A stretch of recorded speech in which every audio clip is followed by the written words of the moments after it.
Okay, this is the Lovecraft eZine Talk Show, and today is Sunday, November the 8th, 2015. And today our guest is Chet Williamson, author, narrator, and actor, too, I believe, if I read that correctly. Chet was the guest of honor at Pulp Fest recently. So Rick suggested that we invite Chet to be a guest on the show, and I'm glad he did. So, in other words, instead of me asking most of the questions, like what usually happens, I'm going to turn it over to Rick. So, go ahead. Okay. Now you've been involved in a lot of projects involving creations of other writers, but we'll first get into your own work. Mm-hmm. You wrote a award-winning collection called Figures in Rain that won the International Horror Guild Award in 2002. Right. And there are some great stories in there. My favorite is the music of the Dark Time, which was about the Holocaust. Yeah. Yeah. And you had a supernatural element in there, but it works, as you said in the afterword, it would have worked just as well without it. Mm-hmm. Yeah, not for me, and not for the market, because I wrote that one very specifically for Twilight Zone magazine when it was existing. And I just kind of like the supernatural element of that. It seems to go with the musical themes about it, because it was about a quartet of Jewish prisoners who played in the camps, and how one man survived, and the memories that he carried with him. I mean, it's already fraught with drama, but then when you add a mildly supernatural element to it, which isn't real strong, I don't think, in the story, I think it just takes it to a nice little level beyond what you think. It was. That actually sounds. That sounds like a real story, like the story of Fania Goldstein in Playing for Time. Mm-hmm. He played in the orchestra there. Exactly. In fact, I think that's what inspired. It was a long time ago when I wrote it, but I think that's what inspired me to write that story. It just seemed such an incredibly dramatic incident of people playing, and while all around them, others are going to their deaths, and they're not knowing, if they could be next. So, incredible. I think, in fact, you had a subtle reference to the TV movie version. I think I did. I believe it. Vanessa Redgrave. Yeah. Right. Yeah. You know what? I apologize. Can I jump in real quick, Rick? And then hand it back over to you. Two things. First of all, I want to talk about the prizes we're giving away, but after I do that, I guess, Rick knows who Chet is, but maybe some people watching or listening a little bit later on in the week don't. So I want to ask Chet to kind of talk about himself for a minute. And I know you've been writing for a long time, Chet. Mm-hmm. Okay, before we get to that, Matt, you have a prize to give away to a viewer. Yes, I do. I've got a really nice prize for whoever wins today. It is a limited edition of the novella collection Dark City, which includes one novella by Brian Hodge and two by Greg Horner. This is limited edition letter T.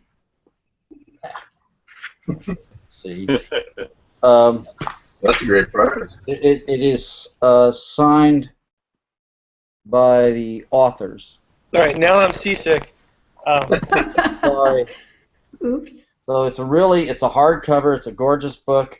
The publisher is Necro Publications. So someone's going to be lucky. No, never mind. Thanks, Matt. And I'm going to give away Seize the Night by Christopher Golden. And I say I'm actually Kevin Wilson, one of our viewers, is giving away a bunch of books, or donating a bunch of books for these prizes. So I'm choosing Seize the Night by Christopher Golden for today. And then, of course, all through November, I am randomly choosing one winner in November will win Cthulhu Wars, which is a huge prize to give away. So I'll give out that information a little bit later in the show.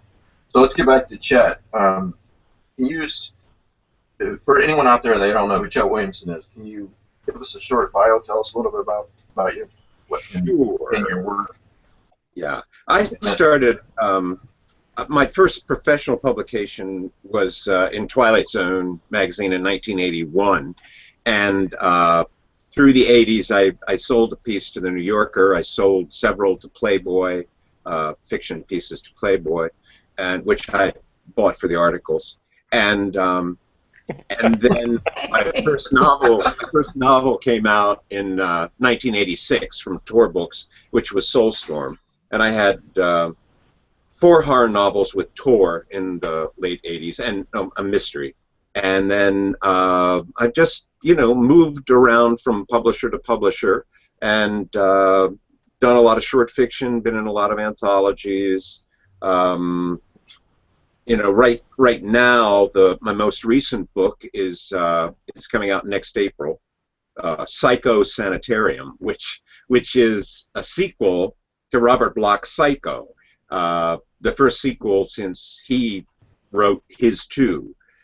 So what's interesting is, and this was done with a Bloch estate and Macmillan, and it's right after Norman Bates goes into the state hospital for the criminally insane, and of course hilarity ensues. So, Yes.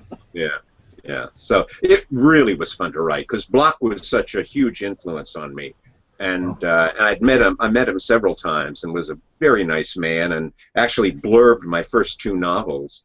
And so when I got the offer to do it, I jumped at it, because you don't get a chance to play with an icon like Norman Bates very much, and that was pretty cool. Nice.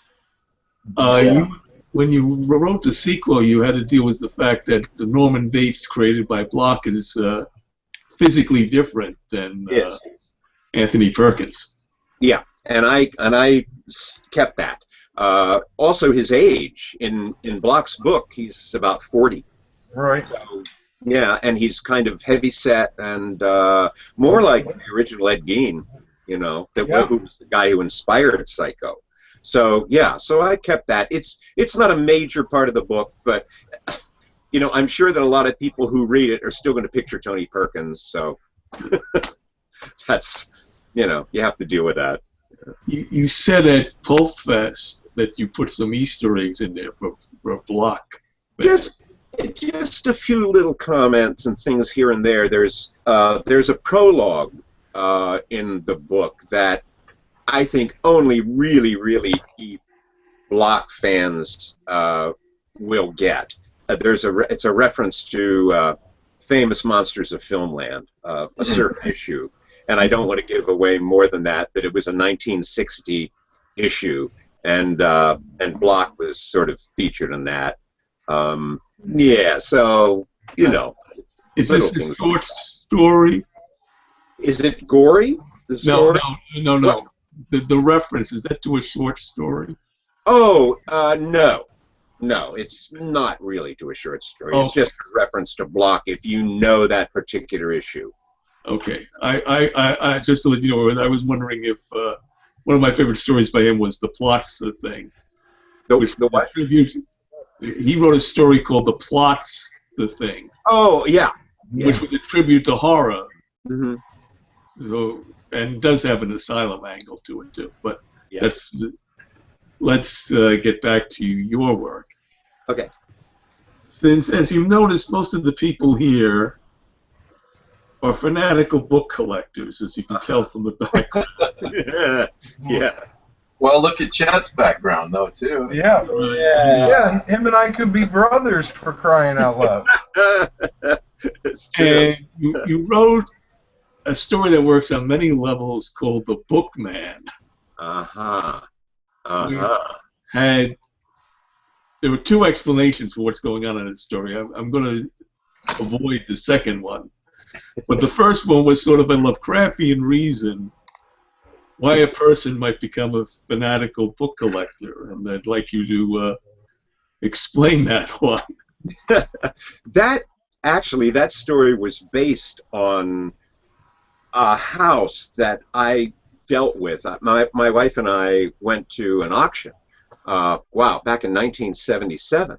And there were some piles of pulp magazines around, and I bid on them, and I got everything at really great prices, except for a pile of Max Brand Westerns, which I didn't care about, and somebody else apparently did.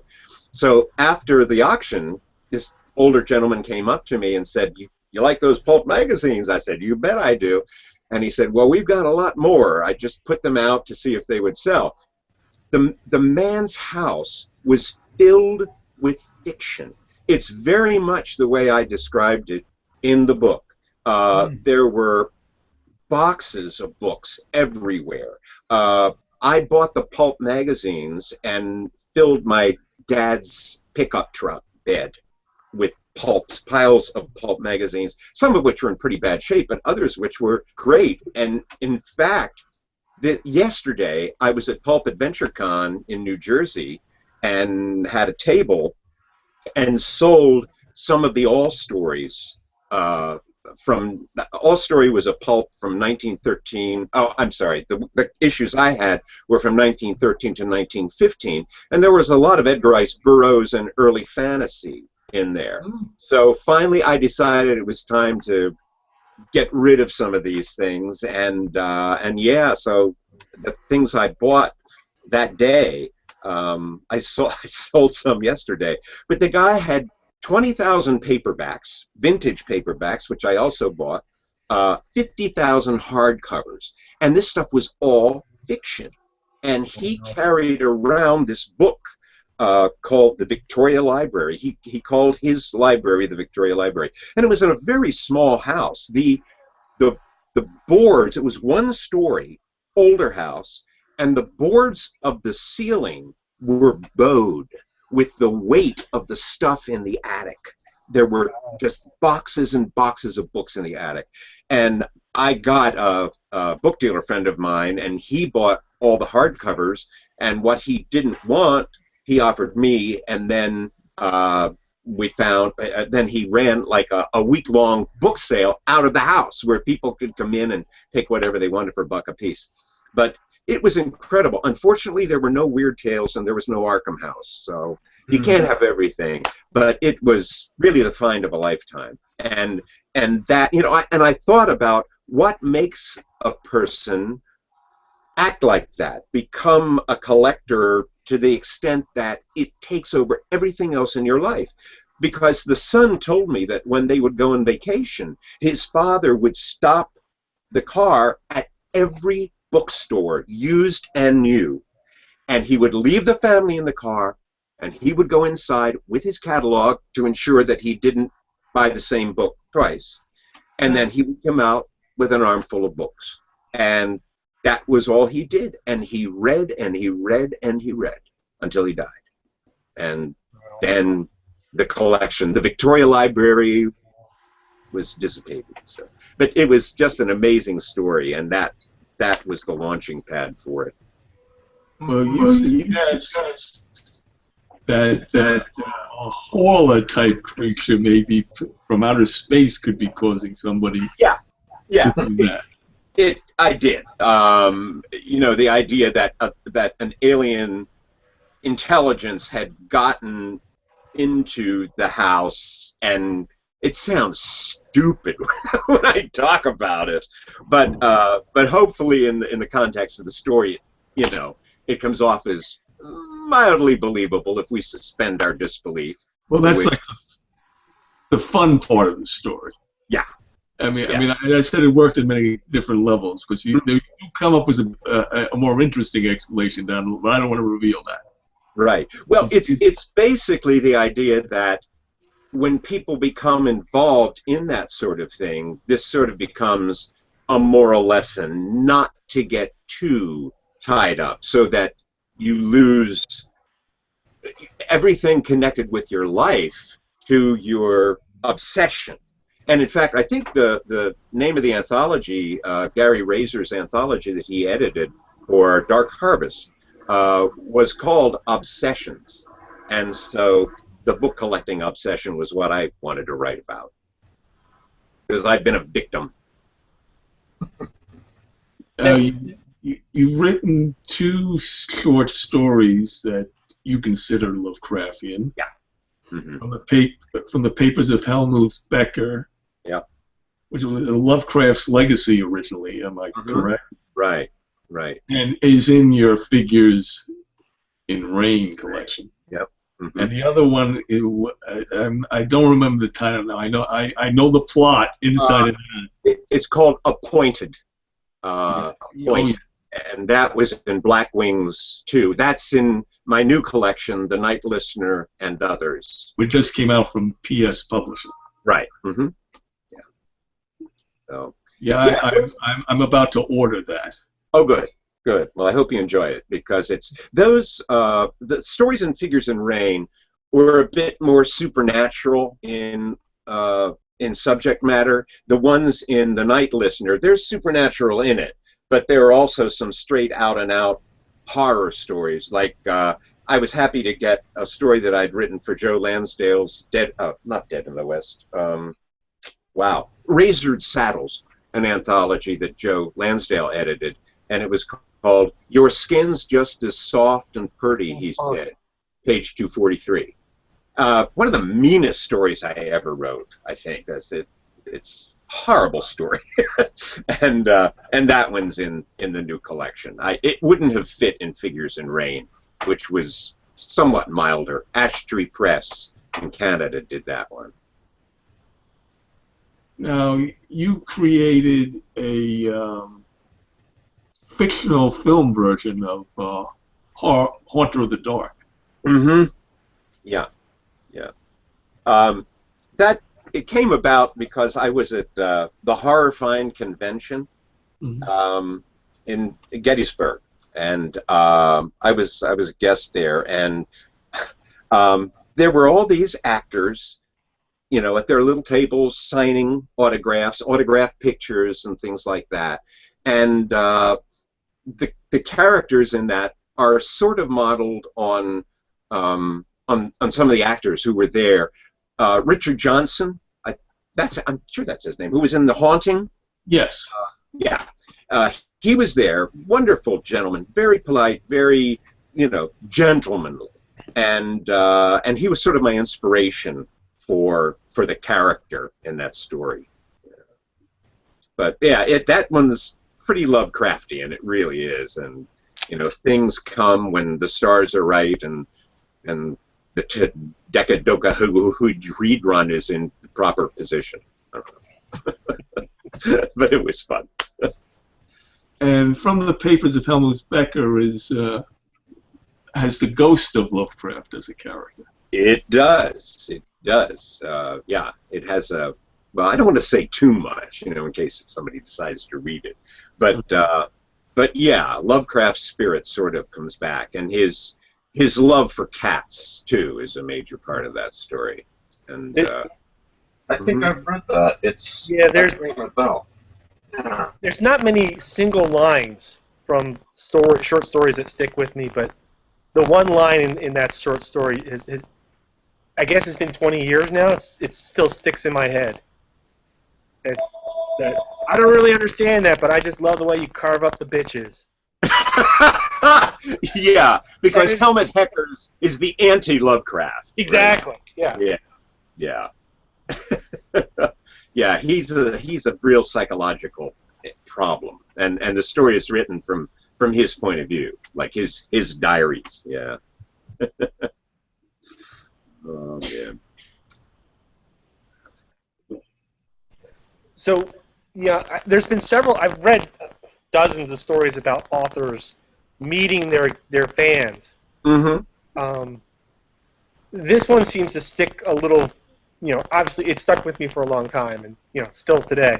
But from what I've discussed with other people, those kind of events are like real, usually based on real things. Mm-hmm. Where have you had weird encounters with fans? I really haven't. No, I've never had anybody come up and ask me to, sign their tattoos or anything. No, I don't know. It's just, yeah, no. It's like when you come right down to it, most horror writers are very normal people in real life. You know, it's, to me, when you get into science fiction and fantasy, people tend to get a little weirder.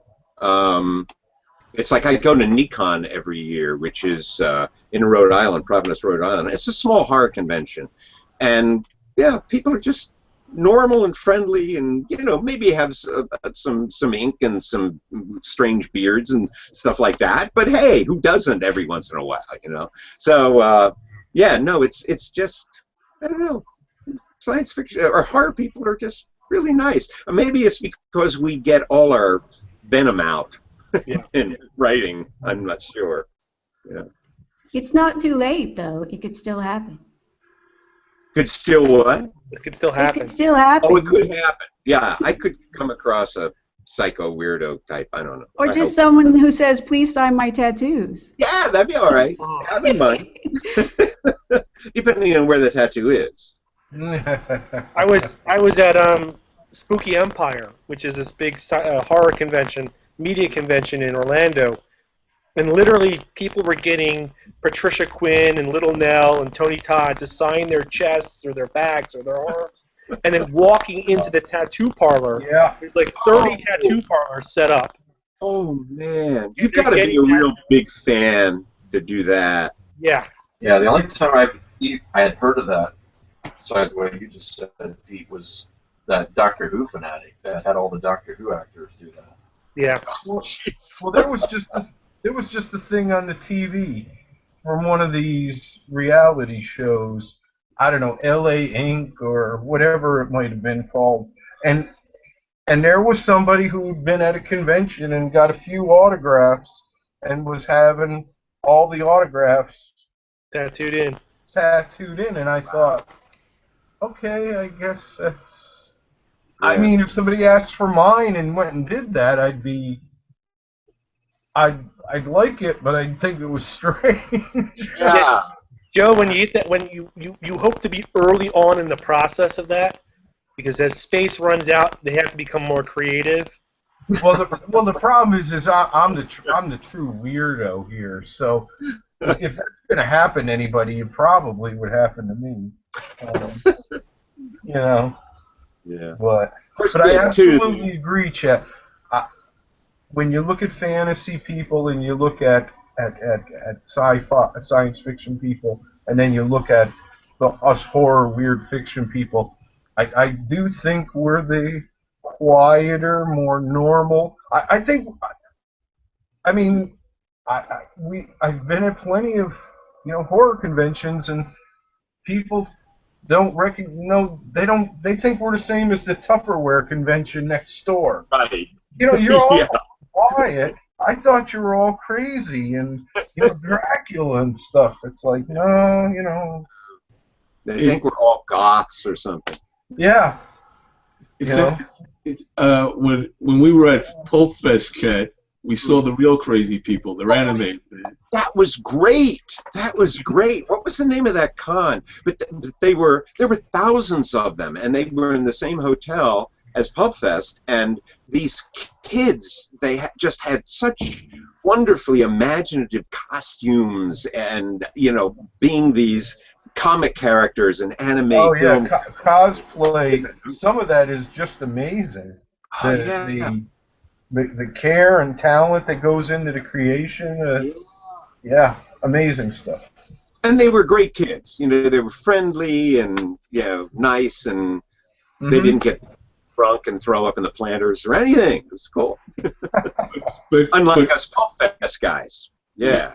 Yeah. You saw more Sailor Moon costumes that you ever wanted to see in your life. There were a lot of Sailor Moons. Yeah, it's true. Well, you may not. That's where Mike Davis is going to want to go then. Yeah, right. That's my thing. Yeah. What were you going to say, Rick? I was saying you may not have met a fanatical fan, but you apparently met a ghost once. Me? Yes, you had that. That story? Yeah, that story about the house I lived in just for a week or so in New Jersey. Yeah, that's pretty much true. But did you read the footnote to that? I mean, the end note. You made one little thing up. Yeah, one little thing that To make it a little really better. the supernatural. You know, I just added a soupçon of the supernatural. So you know, I basically am an unbeliever. I'm sort of like Thomas Hardy, who said, I'd like give 20 years of my life to actually see a ghost. Because then you know that, there's something after death after all. So, you know, Yeah, it's not absolutely. so scary. Yeah. I love ghost stories, though. I love ghosts as metaphors. I just was crazy about Crimson Peaks, the film that Del Toro's film. Yeah, that was so much fun. And I mean, not the fact that it was a pure ghost story, but it was a gothic romance. And wow, when's the last time you've seen one of those on film?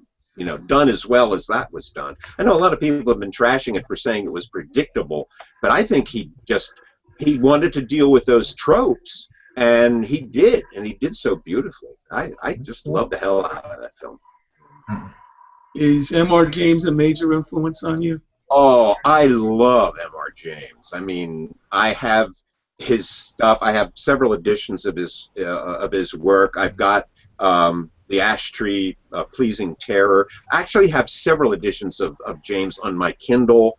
Yeah, in fact, I wrote. Are you mentioning the story that I wrote about the book, the Collected Ghost Stories book, and how everyone who reads this certain passage has their own interpretation of what they see, and how the book almost acts as a storage battery to hold all those images.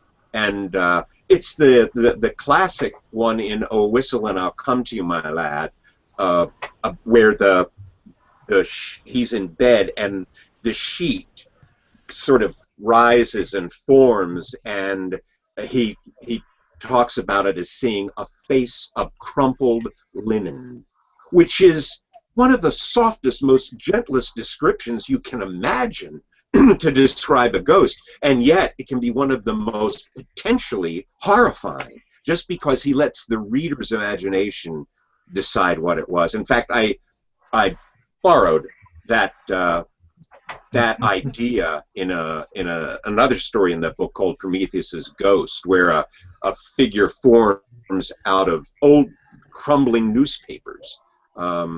Yeah, so yeah, I adore James. I love the whole Edwardian ghost story period. It's just, there's some great stuff there. The first story you were alluding to was called Ex-Library, and it was Ex-Library, part of the Greystone Bay anthologies. Yeah, one I wrote for Charlie Grant and his Greystone Bay. Now, the Sea Harp Hotel was the volume, and it was about things that went on in this hotel that Charlie had created. Yeah, that's kind of fun when you're able to dip into other people's worlds and have some fun. Yeah. You've been invited. You did work for other anthologies. We were talking before the recording began about F. Paul Wilson's Freak Show. Oh yeah.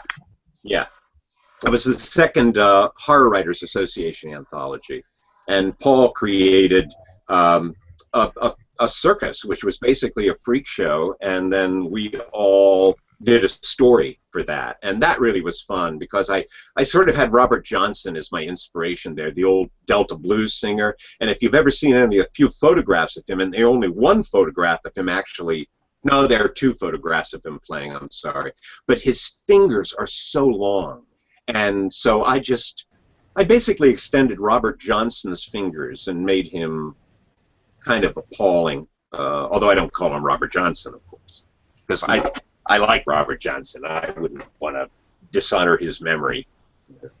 All of the freaks in that collection was like the children of creatures from outside.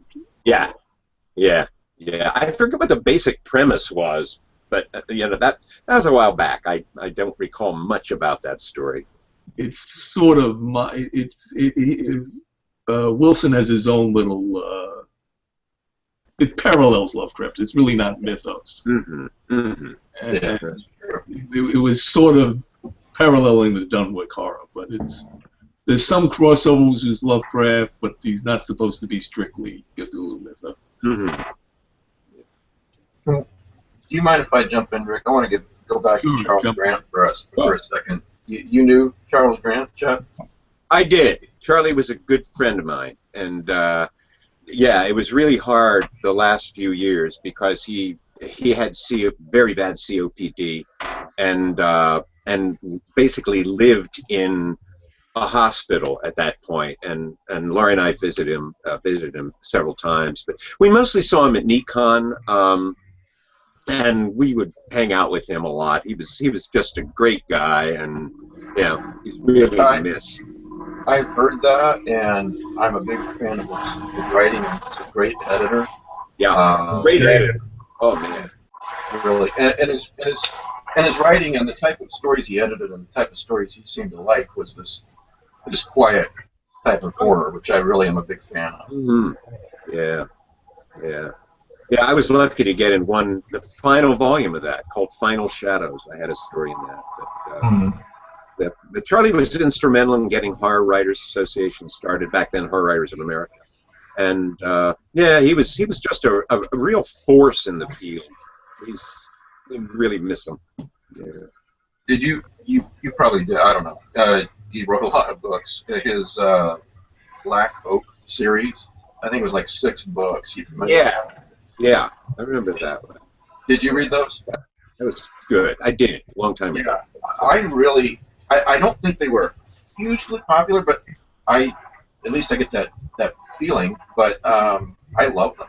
I really like the way they're written. Yeah, they were good. He did some really interesting series. Yeah. But he was a great editor too. I mean, he brought so many people into the readers' attention. You know, it was just the people he published in Shadows. I think that was one of Ted Klein's first. I think Petey was in Shadows 2 or something. I forget. I could be wrong, but yeah, a lot of good stories in those volumes. Yes. Yeah, Grant was a great editor. I think, you know, he's one of those like Wagner and Datlow that they're up on the pedestal.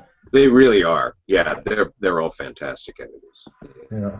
And really, you know, editors do so much to guide the course of a genre in the choices they make. Yeah, it really is. You know, they're as responsible sometimes, I think, as the writers for where a genre goes. Oh, absolutely. I've often said that Ellen Datlow is as important as any writer in the last 15 years ago or so. Yeah. The other thing too is in this current weird renaissance we've got, there are so many of us writers who we've read so much of what Ellen produced. We've actually been shaped by it. You know, and we've been introduced time after time after time after time to writers we now worship. A great example is Laird Barron or Gemma Files. And you mentioned Grant with Klein. I think that's the first time I read Klein. Yeah. It's like, wow, where'd you find this?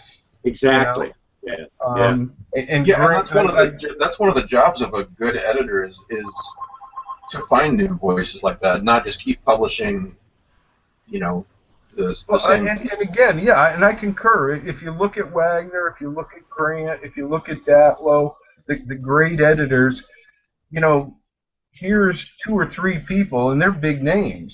And right in the middle is somebody you never heard of. Right, correct. Maybe their first, second, third sale. Yeah. Because all that matters to a truly great editor is the quality of the work. Right. You know? Yep. I mean, I've had the chance to edit quite a few things. The only thing I'm concerned about, because I'm a reader. I mean, that's what we all are. We're not doing this if we weren't readers. And I want to read the next thing that blows my mind. Yeah, exactly. You know. Excuse me a minute. Well, I obviously did not know him, but I love his work, Charles Grant. Yeah. And it's nice to hear that the impression that you get from him from introductions to his books or reading about him, that he seems like such a great guy. It's great to hear that from someone who knew him. Yeah. He was. Charlie could be very cynical and very sarcastic, but it was always funny. I mean, it was never really mean spirited. But But a good editor also has to have a hard edge. Oh, I mean, yeah. If you're going to steer the your ship, friends. yeah. Mhm. If you're going to steer that ship, it's like you may go through some dark water here and there. So you need to have that confidence. Yeah, you do. Yep. Anyway, sorry, Rick. I had to talk about Charles Grant. That's fine. Don't let me monopolize it. All right, so it's fine. Or you can go in, Pete. The Charles Grant comes up. I got to jump into the conversation. So, Mr. Williamson. Yes. Amelia Reynolds Long.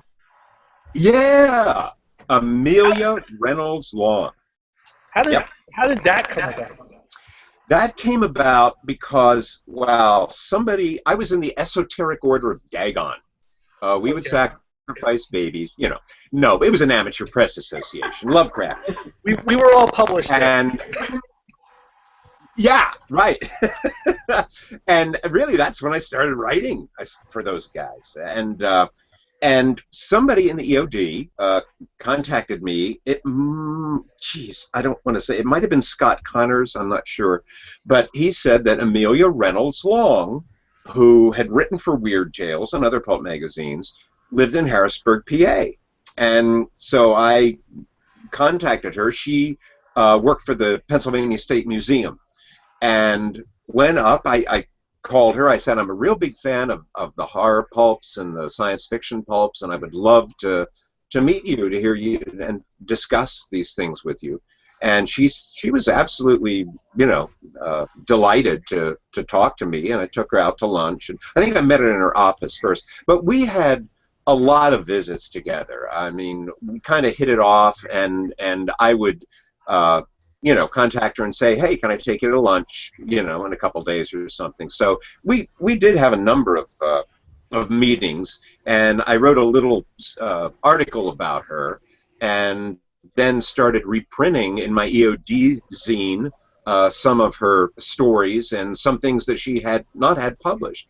And she was a great lady, and she had no family to speak of, so she gave me some wonderful things. Hugh Rankin, original Hugh Rankin illustration from a 1928 Weird Tales for her story, which is one of my treasured possessions. In fact, you want to see it? Oh, absolutely. Hold on. There we go. I don't know. I'm not sure. Can you see that?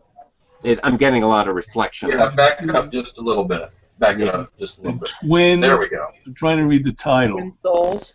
It's the Twin Soul, which was Amelia's first story, I think, published. And then she was really one of the first women writers to be published in the science fiction magazines, and under her own name. Sometimes she did appear as A.R. Long, but a lot of times it was Amelia Reynolds Long. And she's a great lady. She wrote a lot of books, mysteries as well, for Phoenix Press. Now, I don't know if you know Phoenix Press, but they were one of those publishers that were primarily for lending libraries, where you would pay a cent a day, and they were published in very small numbers, maybe 2,000 copies each. And in fact, Bill Pranzini in Gun and Cheek talks about, which is a hilarious takedown of bad mystery, and he talks about Phoenix Press. He has a whole chapter devoted to them. Harry Stephen Keeler. I don't know if that name rings a bell, but he was one of the true oddball writers ever, and he was published by Phoenix Press too. Okay. Yeah, but Amelia was great. She was a really cool lady. That's fascinating. What's that? All right, I'll turn it back over to you. Okay. We can go into. I like to go into some of your film experiences. You had at least. I saw a great film today that's only 11 minutes long called Gandhi at the Bat. Ah, yeah. Gandhi at the Bat was a What was story. the title? Gandhi at the Bat. It's not a horror story. Oh, okay. Mahatma Gandhi. Okay. Okay. That was a story that I wrote, and it appeared in the New Yorker. It was a comedy piece, and just 2-page, very short. And that is probably my most reprinted story. Well, just because of where it appeared. But some Los Angeles filmmakers made a movie out of it. The premise is that Mahatma Gandhi visited New York, visited America in 1933, went to a Yankees baseball game, and wound up batting. They filmed it as a documentary newsreel, and it was just perfect. I was just so delighted with the way it came out. And yeah, so that was Gandhi at the Bat. One of my other things was I was in Christmas with the Dead, which was a Joe Lansdale movie that Joe produced and was shot in Nacogdoches, Texas. And I played an evil preacher who got zombies and fed people to zombies in sort of a bizarre communion. So I was eaten to death by zombies, and that, I want to say it was fun, and it was, but lying on a dirt rodeo floor at 4 a.m. when the temperature is about 105 and having fake guts pulled out of me and blood splashed all over my face, it was intense. The glamour of acting.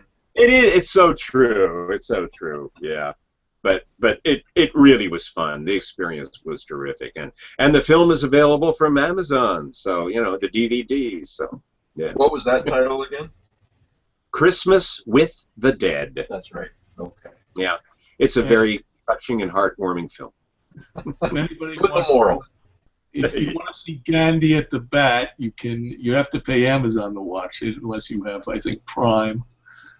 Oh, did you? Was it in Prime? It may be in Prime. I check don't know while you Prime. talk. It costs about $1.99 to view it. It's well worth it. Oh heck, $2. It's a great film. It reminded me of Woody Allen's Zelig. Yeah, very similar in style. Yeah, and there's also sorry, go ahead. I was just say before the teaser for it is available on YouTube, and that's just as funny as the whole film, and it's totally separate from it. It's like the guys telling how they found this lost film of Gandhi. Yeah, they're taking this home. You almost buy it. I don't see that it's available in Prime, but you're right. It's very extremely affordable. So yeah, you can rent it or buy it or whatever on Amazon Video. So Lovecraft. Right. We talk about Lovecraft at all? Well, you had a dream that you mentioned once. A what? A picture in the house. Oh yeah, yeah, and the blood dripping. Yeah, it was an image in Dreamthorpe, my novel Dreamthorpe, and it was a very similar image to the ending of Lovecraft's The Picture in the House, where the blood is dripping through the ceiling, and he sees it. And I thought it occurred to me years after I'd finished Dreamthorpe, and I thought, there you go, man, Lovecraft really stuck with me, because I was rereading the story and I came across that and I went, wow, that's just like that scene I wrote, So yeah, I guess subconscious borrowing or something. But anyway. In fact, when you compared the passages, you noticed they were a little too similar. Yeah, the words were very similar. Yeah, and I hadn't consciously stolen it, but it must have been back there in my head. So I don't think he's going to sue me. He's long gone, and the story's in public domain. So there you go. But no, I heard today that the World Fantasy Award next year. This was the last year that it will be the bust of Lovecraft. Right. Yeah. Joe and I were talking about that before. Kind of makes me sad.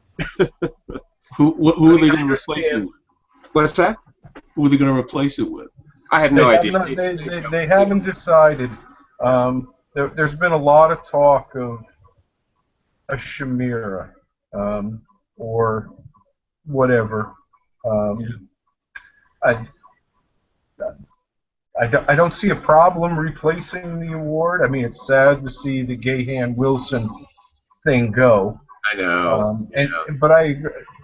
And perhaps it's fitting because when the award was created, you know, it was like weird horror, fantasy. Horror was a, and now we've sort of moved along a little bit. I think we've become weirder, less horror, perhaps. Yeah, so, I think it's true. You know, less fantasy for sure. Yeah. You know. Yeah. I was at the first World Fantasy convention back in '75, and it really was Lovecraft oriented.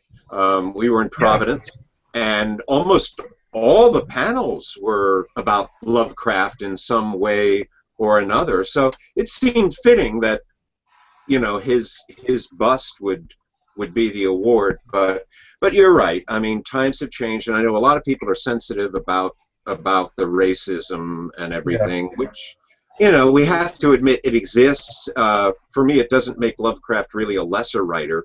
In fact, sometimes when you keep that xenophobia in context, it almost makes him a more intense writer when he writes about the paranoia and the horror.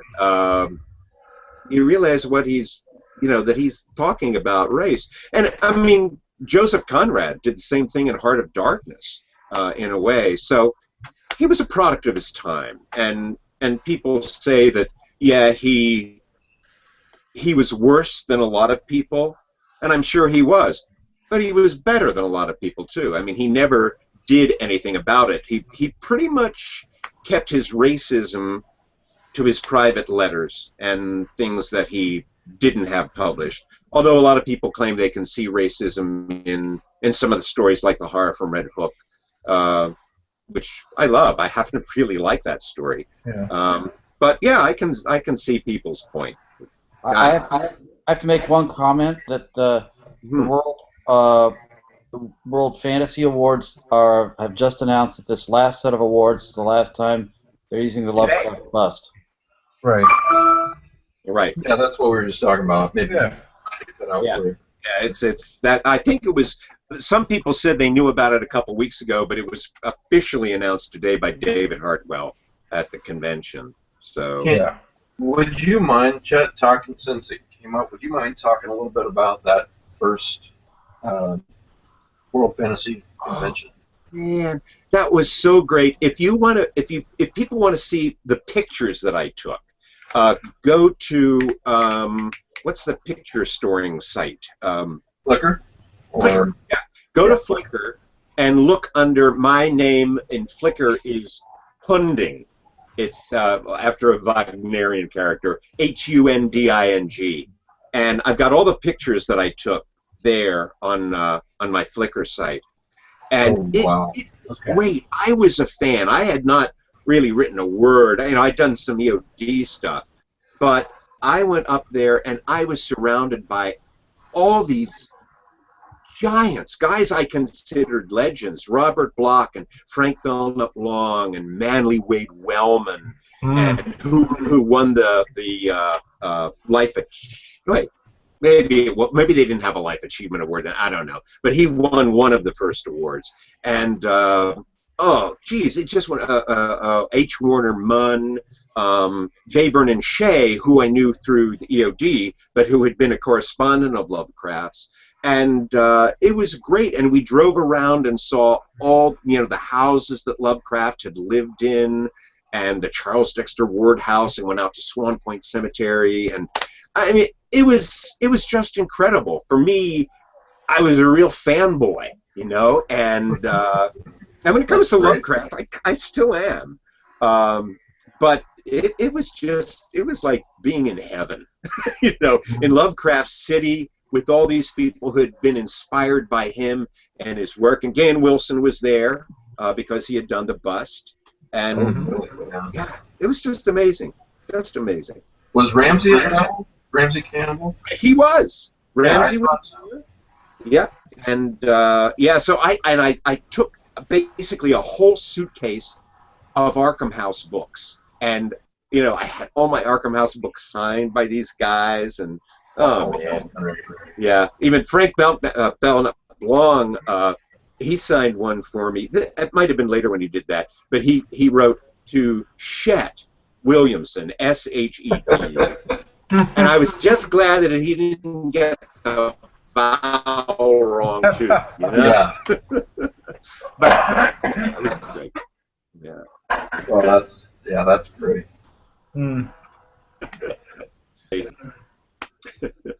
Oh my! That's so long ago. Jeez. Yeah.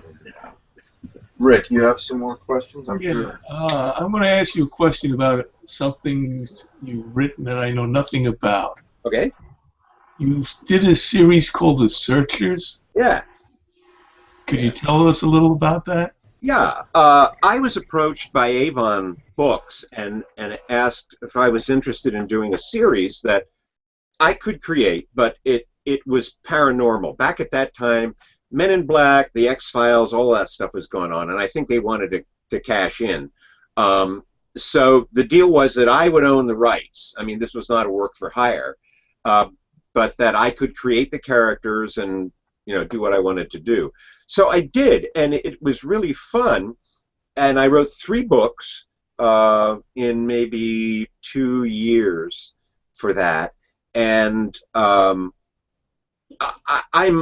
really very skeptical about the paranormal. So I put a lot of things in the books. There is one sort of paranormal a thing that drives the whole thing. But these people who are the Searchers, or a secret government agency, whose job is to search out supposedly paranormal events, and if they can, debunk them. And so they get involved in this one thing that's actually authentic. But most of the time they spend debunking things. And I actually sent, I sold on eBay one time a book to a guy who worked for CSICOP, CSICOP, and I sent him the books just as a gift. I said, maybe you might enjoy these, because they're skeptical, written from the attitude of a skeptic. And he did. He actually did a book review for the Skeptical Inquirer about the books, and it was very positive. But unfortunately, the covers were so crappy of those books. They tried to combine, like, it was sort of a Men in Black ripoff cover, and each volume sold less, fewer and fewer copies. So it just kind of went away. Although it is available in ebook form in the Kindle store. And the first volume is only 99 cents, so it's a gateway drug, So on that note, Murder in Cormier. Yeah. So are you a fan of Nero Wolfe? Yeah, I am. Because Brian Thompson, who edited a number of houses, got involved with TSR, and he came to me and asked me if I would do some. I did a number of these work for hire things, but I always tried to do them well. I never wanted to toss anything off. And the first one I did for them was called Mordenheim, which is their Frankenstein, TSR's Frankenstein. And that was really fun because I was able to take all those universal monsters and just really write a sort of a dark, nasty novel about them. and then Murder in Cormier was next, and that was, they wanted to do a mystery series, a fantasy mystery series. So yeah, I basically I based the two main characters on Nero, Wolfe, and Archie, and yeah, it was fun to do, but I don't know, and it's still around there. You know, it's still in ebook format, and And what was the name of that first novel? I'm sorry, I'm half deaf, so sometimes I have to Mordenheim, and it was a paperback original from Star. Yeah, and I had fun with it. Yeah, It sounds fun. Yeah, yeah, I'm gonna have to read that. yeah. You were mentioning paperbacks. Mhm. I think nowadays I don't think people, bookstores are going out of fashion. We're buying everything on the internet. Yeah. But I'd like you to talk about just what it was to go into a bookstore when paperbacks were cheap and covers meant something. Yeah, I know. I mean, it's when I started buying paperbacks. Oh man, I'm aging myself, but hey, why pretend? But when I started buying paperbacks, they were 25 cents and 35 cents each. And great stuff. The Ballantine horror series in the early 60s, the books that Zachary supposedly edited, and just fantastic, wonderful stuff. Macabre and More Macabre that Donald Wollheim edited for Ace Books. There were tons of this stuff out. And and now it's just like, I can't remember the last time I've bought a rack-sized paperback. Because usually I'll go for a hardcover or a larger trade paperback. They're just the kind of stuff that I like to read just doesn't seem to be coming out in those old small rack paperbacks we used to be able to stick in our back pockets. Yeah, it's really changed the market. I mean, about the only thing that appears in that format anymore are bestsellers. Mid-list writers are really having a tough time with paperbacks. So. What was your introduction to Lovecraft? What book did you first buy of Lovecraft's? I think it was the 1963 Lancer, The Dunwich Horror, and Others, which had a cover photo of a guy with his arms up. Yeah, I remember that. Remember that one? Yeah, and I loved it. I think the first story in it was In the Vault, and I just, oh wow, that's great, man. That dead guy chewed off the dude's feet. and I was a Lovecraft fan ever since. That nailed it for me. Yeah, it was great because there wasn't a lot of Lovecraft around then. I think Lancer did a couple of books. They Colorado Space might have been the second one they did. But eventually I found him, and I found him in Arkham House in the late 60s. So yeah, he got to me. Was the Colorado Space paperback the one with the skull cover that you bought? Yeah. That was the one. Yeah. And I kept buying, every time there was a new edition out with new covers, I'd buy it. And I still have them, And I still buy, Lovecraft. My bookcase over there is filled with Lovecraft editions and different things. The Variorum edition that. The new Hippocampus. Yeah, Hippocampus put it out. Yeah. Yeah, and just I keep getting that stuff. He just has continued to fascinate me, and when I read him more critically now, but I still read him with a lot of enjoyment. Yeah, I'm hooked. How long were you in the EOD for? I'm sorry? How long were you in the EOD? Oh, in the EOD? I think I was in the second or third mailing, which probably was 73. And I was in it for 10 years, and I got out in 83 when I started to sell my own stories and things like that. I wanted to spend more time working on my own stuff. So, yeah, about 10 years. Yeah. I had a great time. Met a lot of good people, too, who are still friends, some of them. You have I'm sorry. Go ahead. No, go ahead. Do you have a particular favorite Lovecraft story? You know, I've always been partial to the Rats in the Walls. I really love the Rats in the Walls. I love some of the.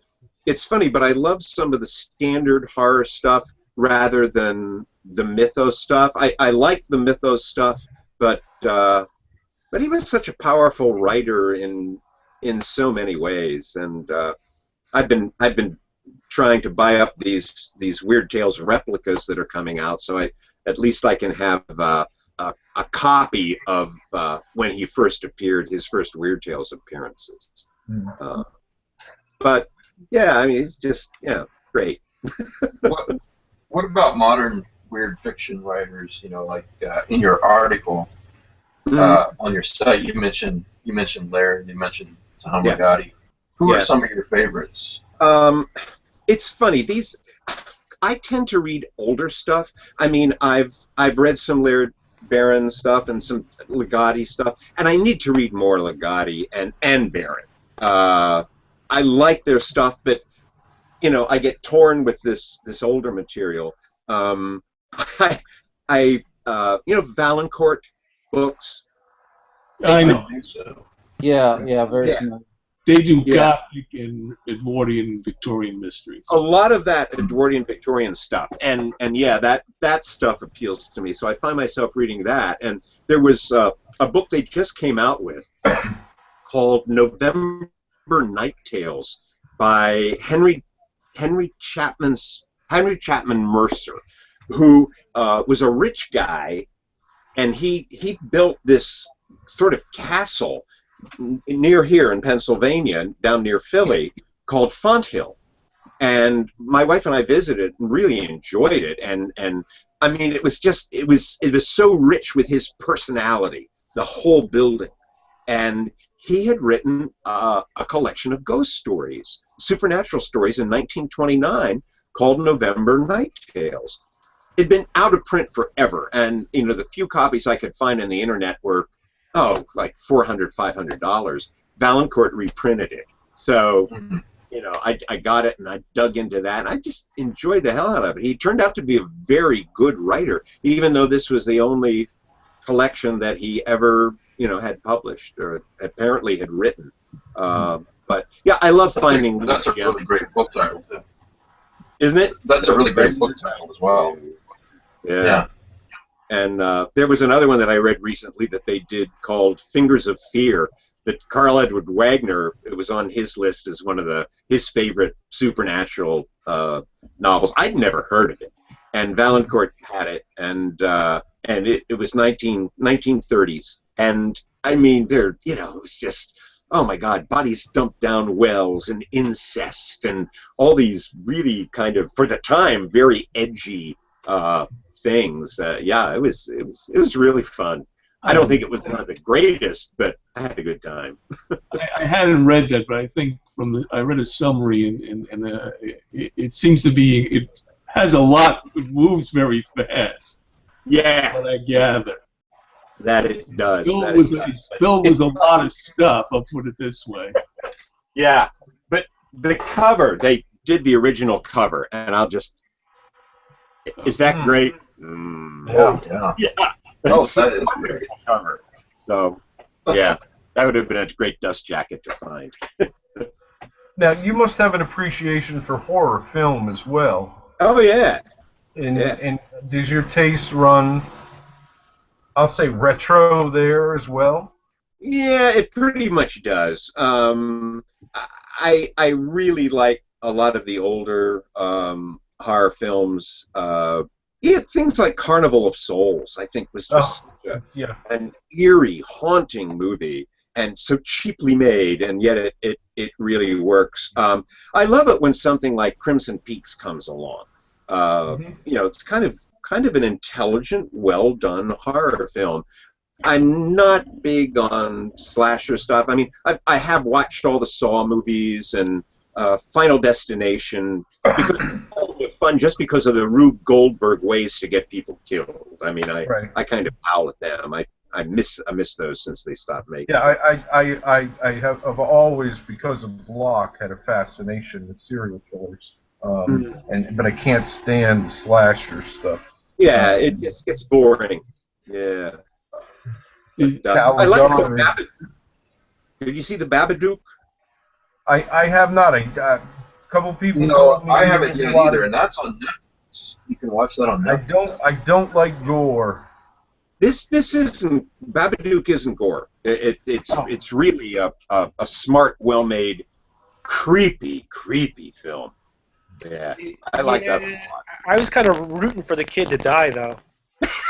I know. So many people say, "I hate that kid. I hate that kid," and yet that's why the mother gets as wacky as she does. Because man, I had to live with that kid. Yeah. I say, go play in the traffic. Yeah. What about what about the old Universal film? I love them. I have whatever's available on Blu-ray. I have it now, and I have the other sets. Those are just priceless. I can go back to those over and over again.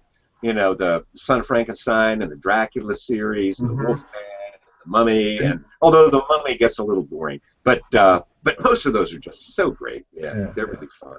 And did you have things before that, like Phantom of the Opera and Caligari?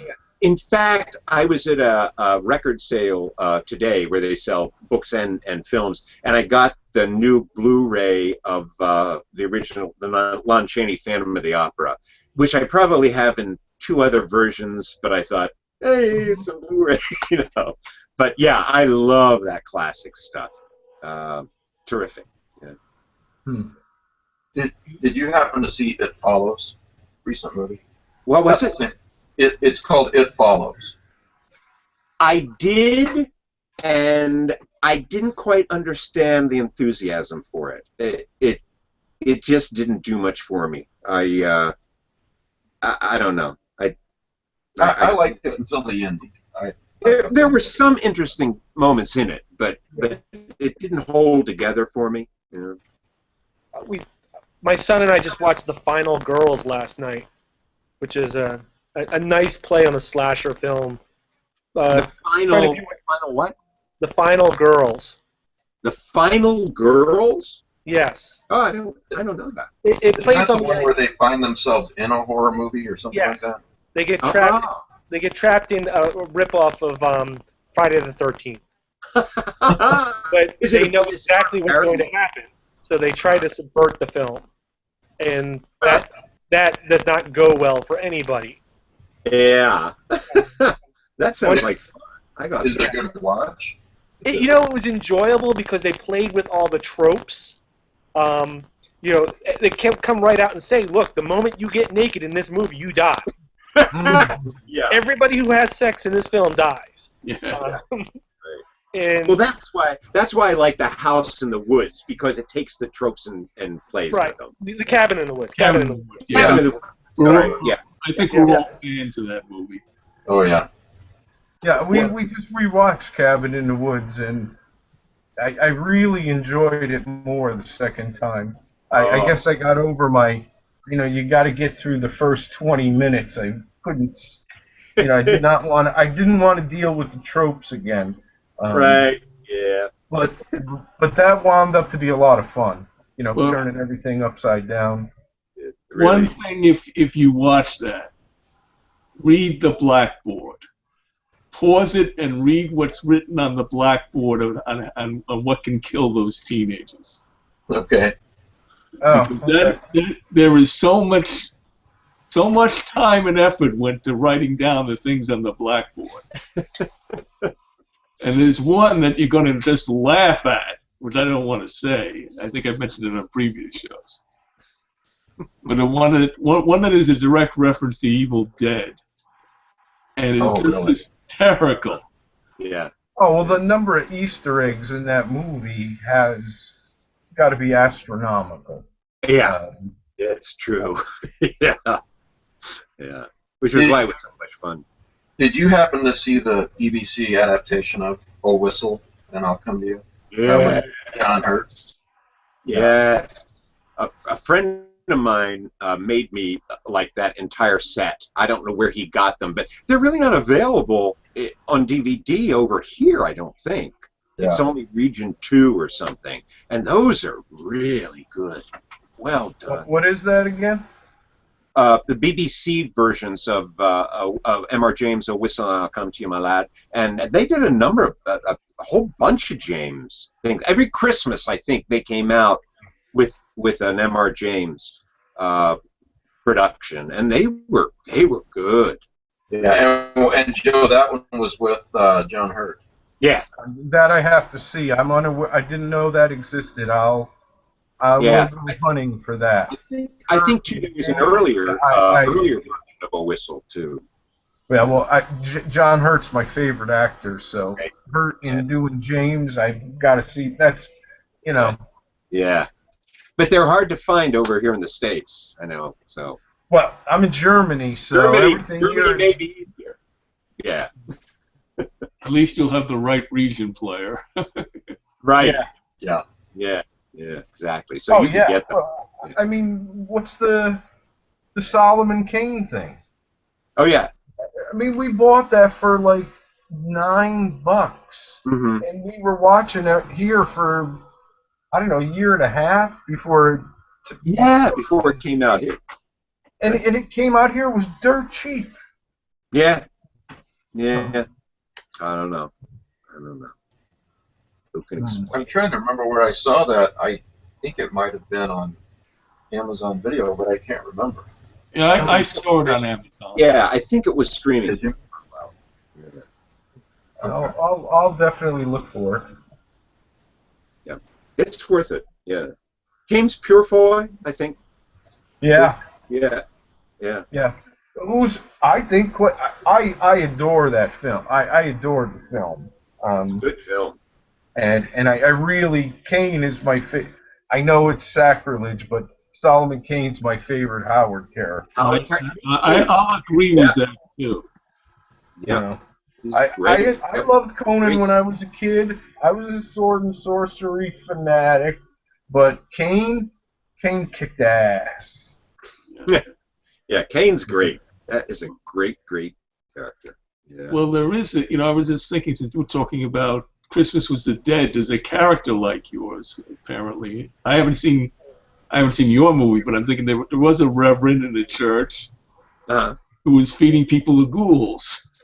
Yes. Ah, okay. Well, So you were the kindred spirit back in Solomon Kane's time.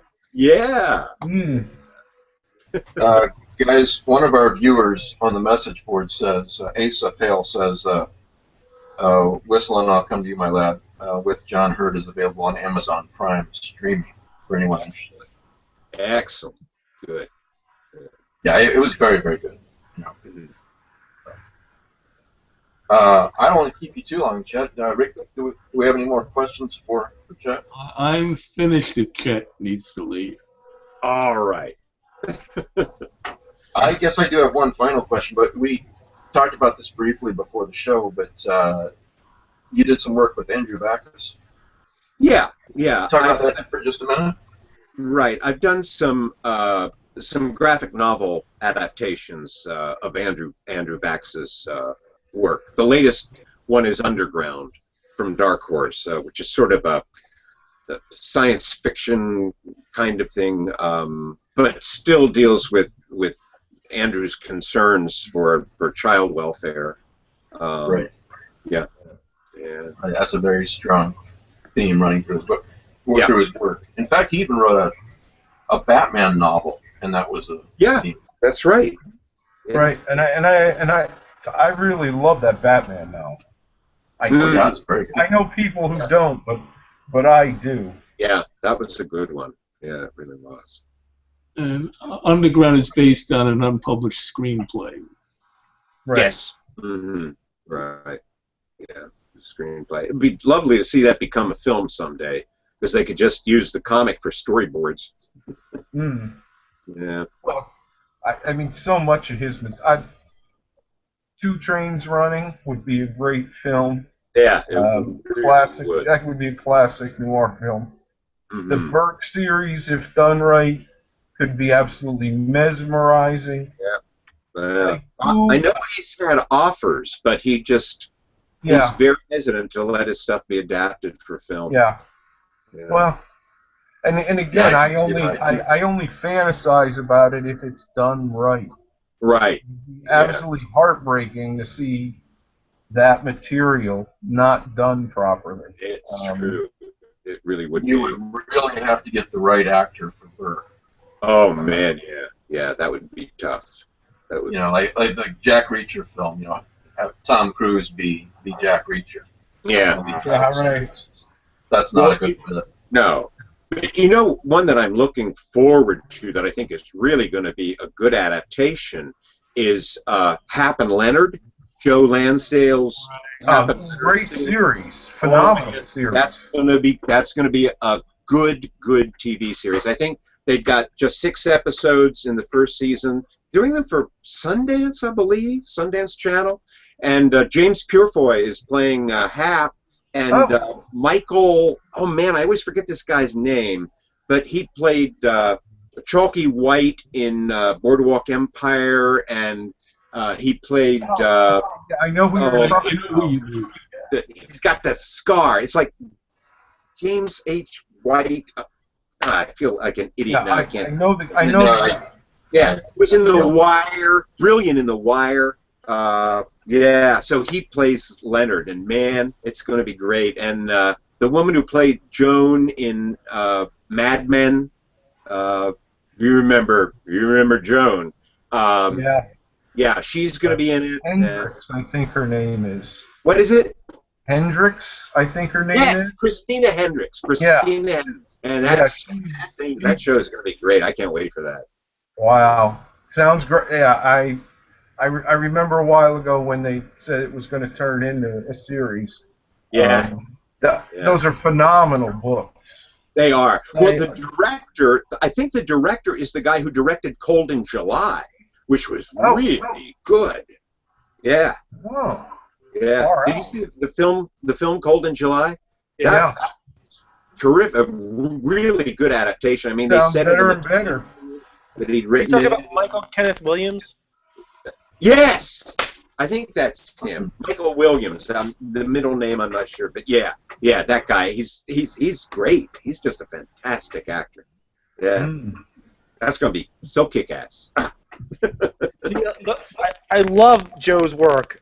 The funny thing is that routinely I'll walk into a Barnes & Noble, and right up front they have the staff selections and all that. Yeah. And you'll see Joe's latest novel underneath new and emerging writers. He's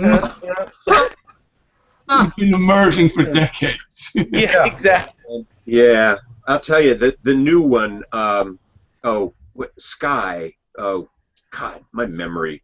Paradise Sky. Paradise Sky? Is that the one? It's about an African-American, it's like the story of Deadwood Dick. And it's great. It's like, it may be the best he's ever written. His writing is just getting better and better and better with each novel. Incredible. You know, he's not resting on his laurels or marking time at all. He keeps moving. Yeah. Good stuff. Good stuff. One of the I narrate audiobooks, and one of the most fun audiobooks I ever did was The Magic Wagon.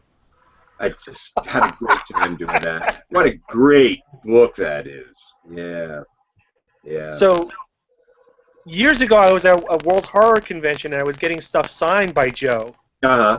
And I handed him a copy of the hardcover for Midnight Graffiti. And he took it from me, and he showed it to Karen. And Karen looked at him, and he looked at her, and they said, "Can we buy this from you?"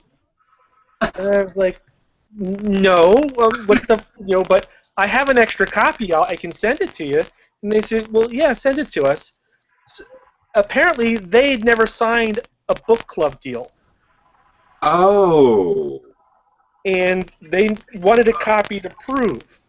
So I sent them a copy, and they sent me the Magic Wagon, the signed limited slipcover as a thank you. Yeah. Yeah. That's great. And that's just an amazing book. That's so much fun. Yeah. Yeah, it is. Oh, man. Well, Chet, thank you so much for being on the show. Really honored to meet you. You're welcome. It really was fun. It was just, with all of you, it's just like sitting around and chatting, which is Exactly. basically what this is. Yes. That's what I always wanted it to be. Yeah. Yeah. Pretty informal. Yeah. Yeah. Well, my It pleasure. was an absolute pleasure to meet you. And good seeing you, Joe. Yeah, after all these years of, saying your name Yeah, out. we're back and forth in social media. Yeah. Right. Exactly. Yeah. Yeah. Well, as soon as Mike Davis gives me your email, you'll be hearing from me probably tomorrow. Sounds good. Sounds good. All right.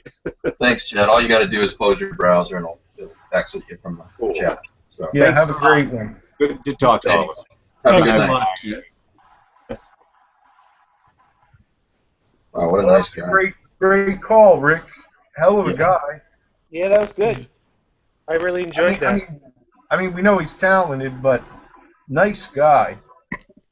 In fact, he's done so much, it's hard, that's one of the problems, I didn't want to go into mentioning all the stuff that was work for hire, which is how I learned of him. I wanted to kind of focus on his other works, his original stuff. Mm. Well, what an entertaining guy, and obviously Oh, yeah. not just a writer, not just an actor, narrator, but Oh, yeah, just utterly charming and witty. Yeah, absolutely. Great guest. yeah. Well, I'd love to have him on again sometime. Yeah. Well, maybe when Psycho Sanitarium comes out, we can have him. Oh, Yeah, that's that a I great gotta idea. read. I mean, come on. Yeah, It was available for order. it's for pre-order. It's not. I Yeah. think it's coming out in April. Yeah, thanks for bringing that up again. That's a great point. That's going to be very entertaining. Because then, because we know Joe and a lot of us, I am too, are Block fans. Oh, yeah, Block, Jack, Norman, and Juliet, baby. That's the Trinity. After Psycho, what would you say is his best horror novel that's non-supernatural? See, the whole...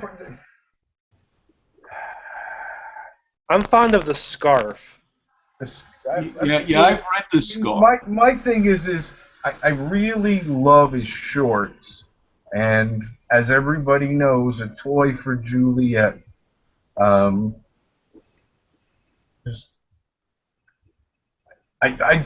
Because of when I read it, yours truly, Jack the Ripper, I adore.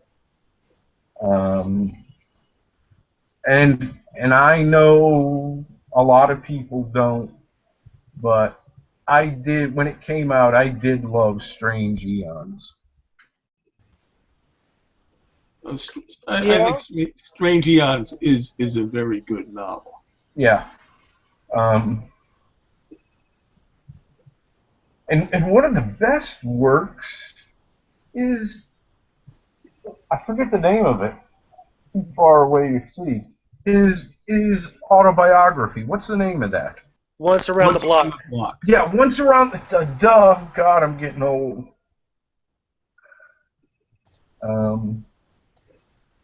I think that was the first biography that wasn't of somebody historical or a musician that I ever read. And just thought that was phenomenal. He's the one I regret not getting a chance to meet. He was a nice guy. Did you meet him, Pete? I met him once at World Horror, the same place I met Joe Lansdale.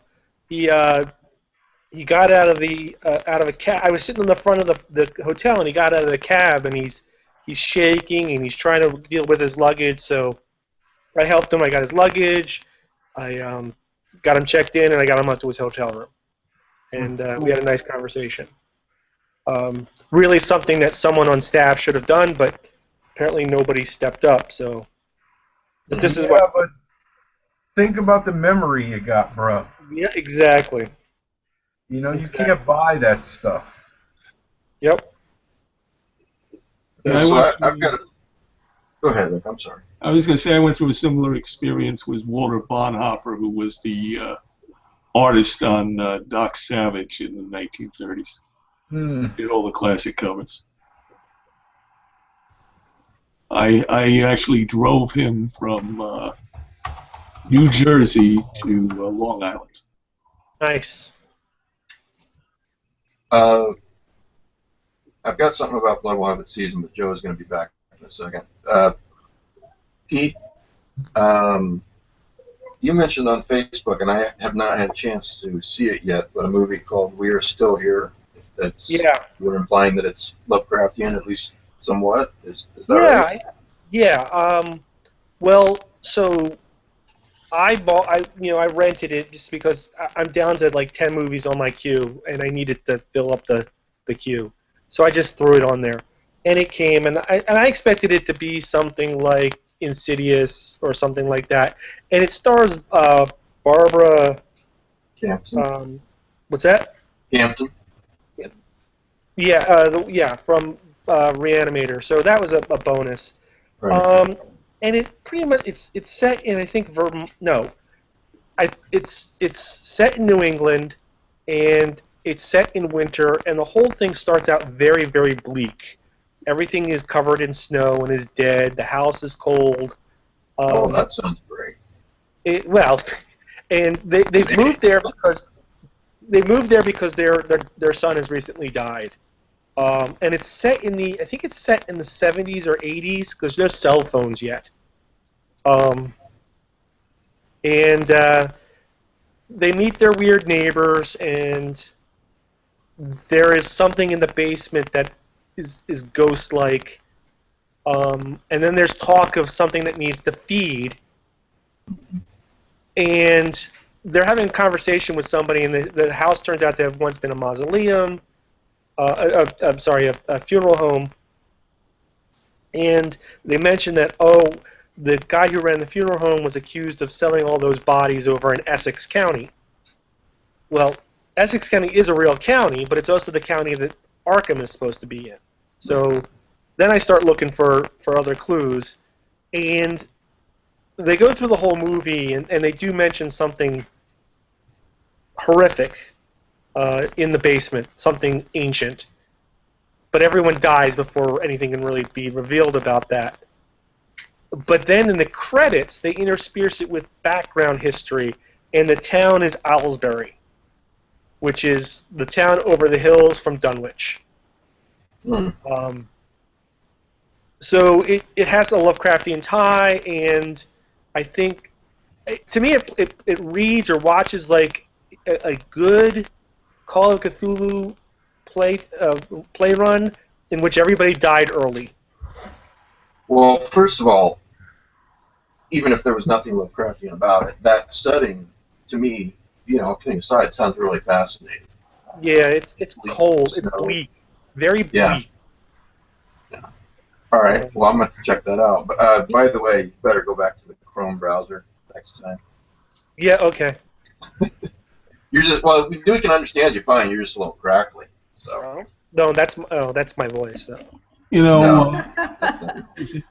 One thing I forgot to mention when I was talking about Chet's the film based on Chet's short story, Gandhi at the Bat. Yeah. There's an odd Lovecraftian connection with that. Because really? I actually read the credits, and in the film they had to have a telegram that was produced in the style of the 1930s. And the person who made it was Andrew Lehman. Nice. Who's Lovecraft Historical Society, and probably I know he's an actor there, but I guess he does all the documents that we get in those little. Right, and he did the design for the Starry Wisdom book, right? Oh, I didn't realize. I don't know.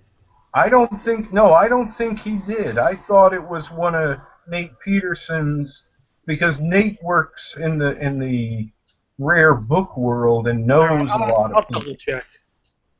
Yeah, I'll have to look. but that was just like a completely out of nowhere. You know, I just seen Andrew Lehman. I know, you know, if you get the audio dramas from Lovecraft Historical, you hear his name over and over again. Oh yeah, well the Historical Society makes all kinds of documents, and they all look amazing. They, you know, their attention to detail and period accuracy is staggering. Blood Will Have Its Season by Joe Pulver. That's been obviously in print for quite a while, and a while back I published the Kindle version, because Joe had the rights, the electronic rights. And starting tomorrow, this is, for anyone listening later, this is November the 8th, 2015. So starting on November the 9th, 2015, and for a week, it's going to be 99 cents. It's regularly $4.99. So it'll be 99 cents for a week. So, we're running a red light, Kmart red light sale. Blue light special. Blue light special, that's what I was trying to say. And just so people know, because we're also working on a new print edition. You are? A Blood Will Have Its Season? No, oh, that's right, not Blood. I'm sorry. You think about Nightmare's Disciple? Yeah. You know, I get all my books, I don't know what they are. That's all right. Yeah, we are working on Nightmare's Disciple.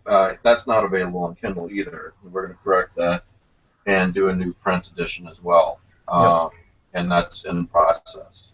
So shouldn't take too much longer, but you know, we'll get there. Yeah. But anyway, starting tomorrow, if you've not picked up Blood Will Have Its Season yet, you can get it for 99 cents. That'll be on sale for a week. And and you know, it was my first collection. It's probably my most accessible collection as well.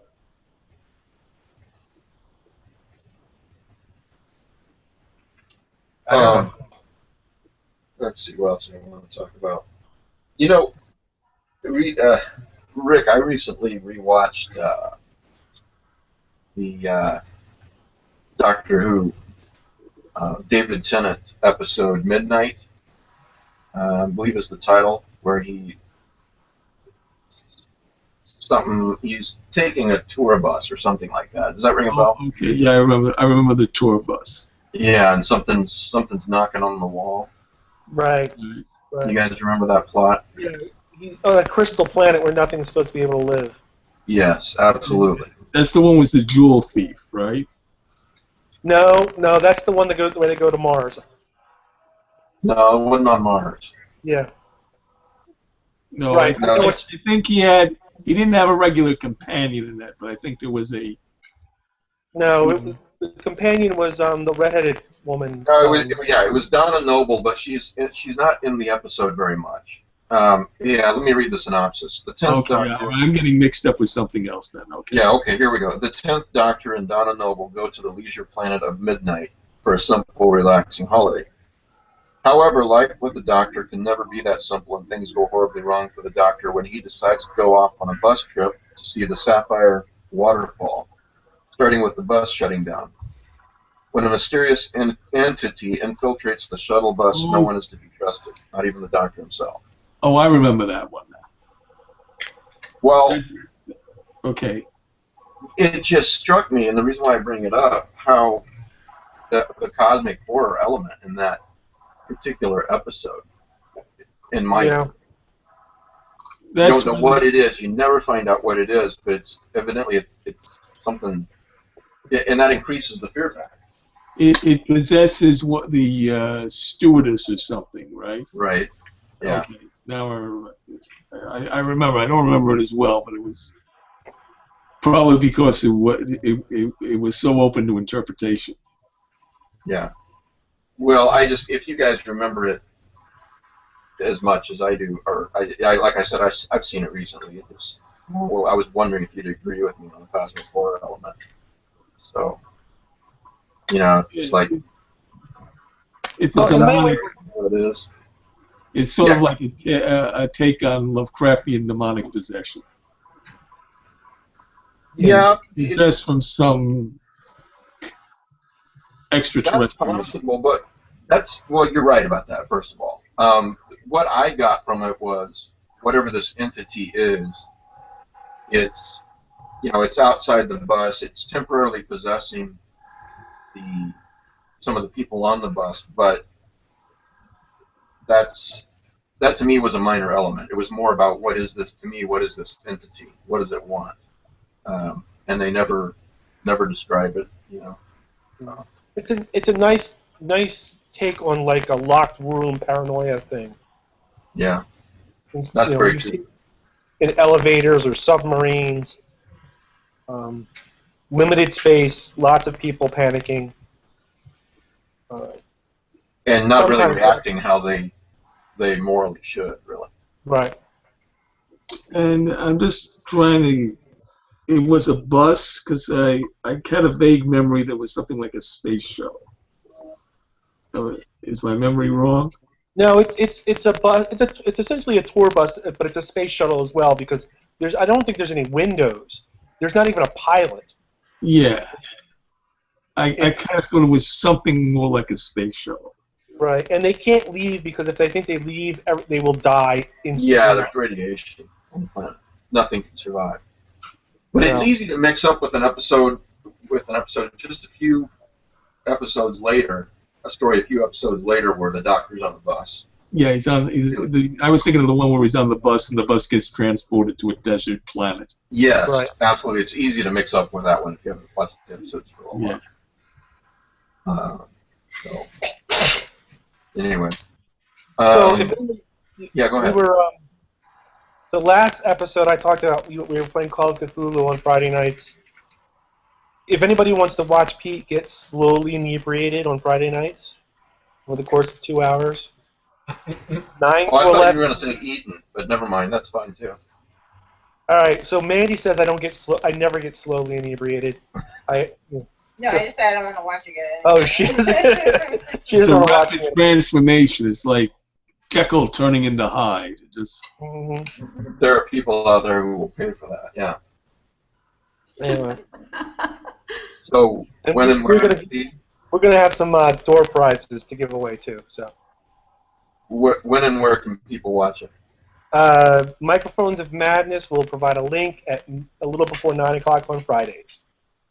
So just Google Microphones of Madness. Well, they'll post the link on the Lovecraft eZine message board. Okay, gotcha. And But we're that's having Friday fun. night? Friday nights. I've given up my Friday nights for a while. Let's see here. There's a couple of Kickstarters I think are worth mentioning. They're both new comics/graphic novels. One of them Laird mentioned the other day too on his Facebook page. It's called Enforcer. Oh yeah. Think of it as, I'm reading from their Kickstarter now. Think of it as Ocean's 11 or Boondock Saints in a city where Cthulhu runs the syndicate instead of a gangster like Al Capone. Looks pretty interesting. They've got 5 days to go. And about a little under $2,000 to go. Their goal is $5,600 or thereabouts. So that's one of them. The other one is on Indiegogo, and it's called Beyond Lovecraft. And I think I might have mentioned that last episode, but that one looks really interesting too. So, you guys got anything? Yeah, go ahead. Yes. The Jeff Thomas Punktown Kickstarter is still going on. Yeah, let me see how much time they have left on that. Here it is. 11 days to go. Oh wow, they could use some help. We need to help them on this. $36,000 goal, and they're at $7,600. Okay. So there you go. Everybody with a couple of bucks. Punktown, baby. Yeah. Yeah, it would be great to see this turn into a graphic novel. Yeah, the artists just look like, the samples I've seen are incredible. Yeah. So, yeah, everybody share that. Yeah, if you can. I can keep watching. The other thing I should mention is that our dear friend Mallory O'Mara, Mm-hmm. who works for Dark Dunes Production, Right. Mm-hmm. their film Harbinger Down is now instant on Netflix. Mallory, that's Mallory's film? Mallory works for Dark Dunes, and Dark Dunes produced Harbinger Down. Yeah, it's got Lance Henriksen, doesn't it? It's got, yes, Lance Henriksen in it, too. Yep. I mean, Frank Black. Yeah, yeah. Well, so here's the story behind this film. Remember the remake of The Thing that came out a few years ago? Well, the prequel. Right. There was a practical effects company that was involved in that film, and when the film was finally released, they discovered that all their practical effects had been removed and replaced with CGI. So they had all this stuff that had never seen screen time. So through the course of various, Hollywood machinations and Kickstartering and everything out, they produced this film Harbinger Down, and it is obviously an homage / ripoff of The Thing, but it's a cute, it's a nice little film. It's a little gory for Joe's taste, but if you like, I do love The Thing. In general, I don't go gore, but... Well, and all kidding aside, I really like Lance Henriksen. Yep.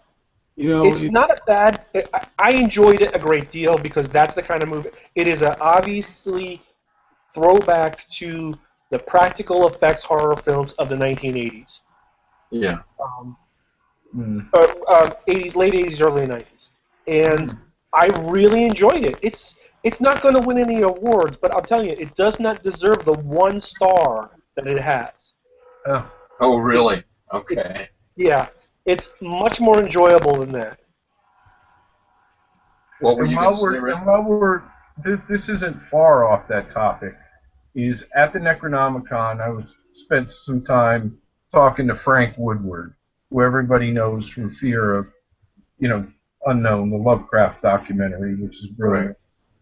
And he sent me a copy of his Men in Suits, which takes a look at the guys that were, Creature of the Black Lagoon, Godzilla, and whatnot. Right. What a tremendous documentary for anybody out there who loves things like Godzilla and Creature of the Black Lagoon. The guys who played gorillas in all those movies. This is a marvelous, marvelous documentary. If you can get your paws on it.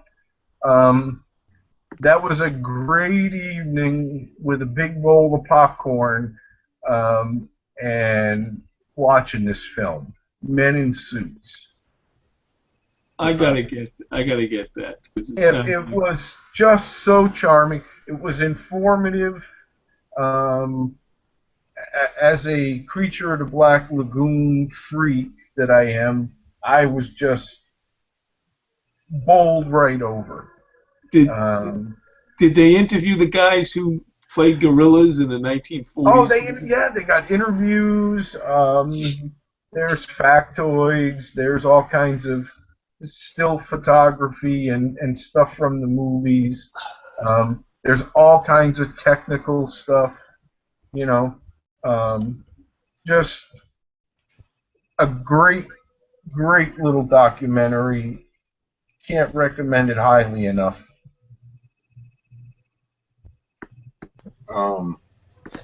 Salome, I need to thank you for this book you sent me. You're welcome. I have to thank Salome too. Did you get yours already? Mine came yesterday. Oh, what cool. book are we talking about? Well, she sent me She sent me the Phantom of the Opera book. Can I show it on screen, Salome? I don't have a copy here. I do. Oh, yes, you can put it on screen. Here it is. We both have it. Yeah. And I've got to read this. I was avoiding it because I was going to write a story about that period, and I didn't want to unconsciously be influenced by it. Okay, what is it exactly? It's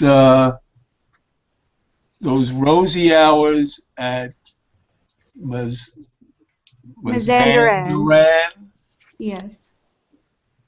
Here it is again. And it's about when in the Phantom of the Opera novel. This has never been approached in the films.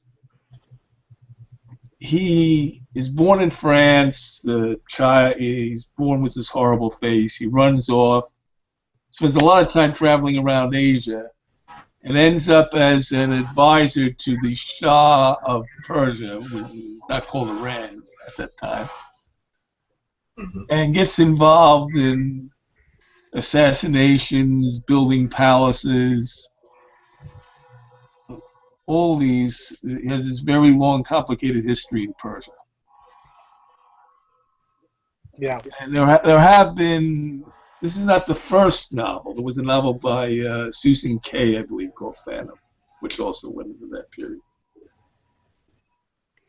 But she took a slightly different approach to it. Right. I would imagine. Of the daughter of the Shah, who is mentioned. LaRue calls her the Sultana, and Marion uses something clever to address the fact that she wasn't actually a sultana, but she has in the book a Turkish maid who calls her sultana.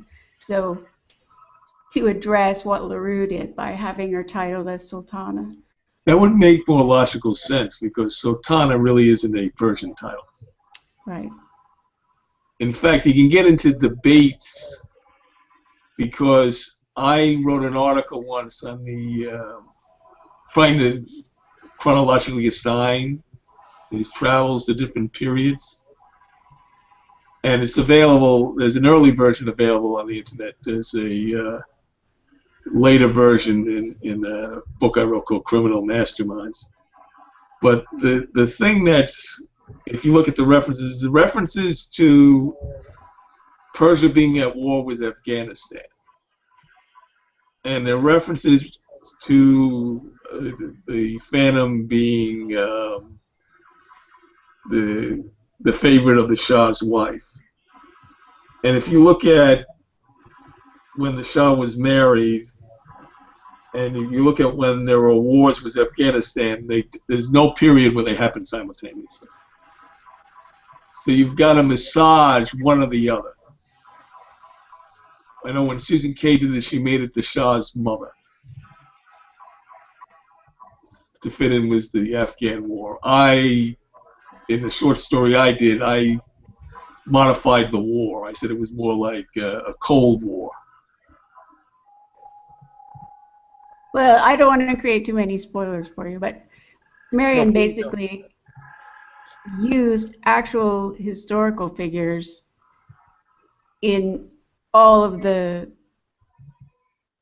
Persian characters are the Shah and his actual wives and his mother is like a big character in there. And she used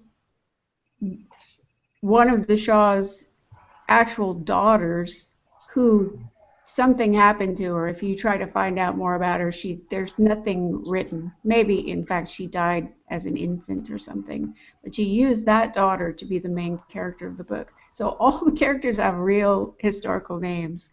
And she did a ton of research about this. It's quite interesting. When I read the story, I didn't realize how much research she had done to like fit it into the period and like actual customs and stuff. But it's very impressive once you know that. She probably did. I'm sure she did a ton of more research than I did. But if you read the original Phantom of the Opera, there's a little biography of the Phantom at the end of the book. And if you try to match that up with things, you're going to find that LaRue is off chronologically with how certain things happen together. Well, that's the... And you got to make modifications when you try to fit it into history. Remember, the license of an artist. He had like the Phantom in Turkey. He has him go to Persia, then Turkey, then Paris to work on the Opera House. But he says when he was in Turkey, he worked on this palace of the Sultan of Persia. Well, the palace was built after the Paris Opera House. So I had to have him travel to Turkey twice or something.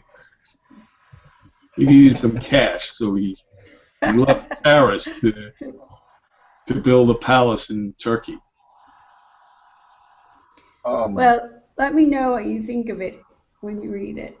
Absolutely.